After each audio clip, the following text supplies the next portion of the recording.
बिस्मिल्लाहिर्रहमानिर्रहीम। अस्सलाम वालेकुम।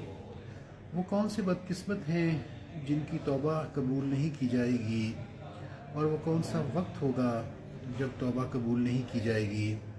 कुरान मजीद से कुछ हवालाजात आपके साथ शेयर करते हैं। सूरह आले इमरान, जो कि कुरान मजीद की तीसरी सूरत है, उसकी आयत नंबर 90 में इरशाद हो रहा है कि बेशक जिन्होंने ईमान लाने के बाद कुफ्र किया फिर वो कुफ्र में भर गए तो इनकी तौबा हरगिज़ कबूल नहीं की जाएगी और वो गुमराह हैं।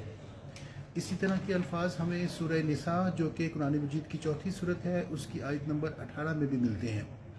इरशाद हो रहा है कि इन लोगों के लिए तौबा नहीं जो बुरे अमाल करें, हत्ता कि इनमें से किसी को मौत आ जाए तो फिर वो ये कहे कि मैं अब तौबा करता हूँ, और ना ही उनके लिए तौबा है जो कुफ्र पर मर जाएं।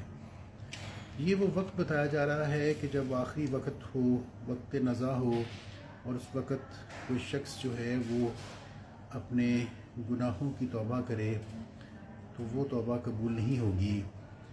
इसका ज़िक्र हमें सूरह यूनुस, जो कि कुरान मजीद की 10वीं सूरत है, उसकी आयत नंबर 90 में भी मिलता है, जिसमें जब फ़िरौन के ऊपर ये वक्त आया तो उसने क्या अल्फाज कहे कि मैं ईमान लाता हूँ उस रब के ऊपर जिसके सिवा कोई मबूद नहीं और जिस पर बनी इसराइल ईमान लाए। तो कोशिश कीजिए वक्त नज़ा से पहले ही लोगों से माफ़ी मांगें, अल्लाह से माफ़ी मांगें, और जिनका हक़ आप लोगों ने जो है वो लिया है वो अदा करें, ताकि अल्लाह और उसके रसूल के सामने सुरखरू हो। अस्सलाम वालेकुम।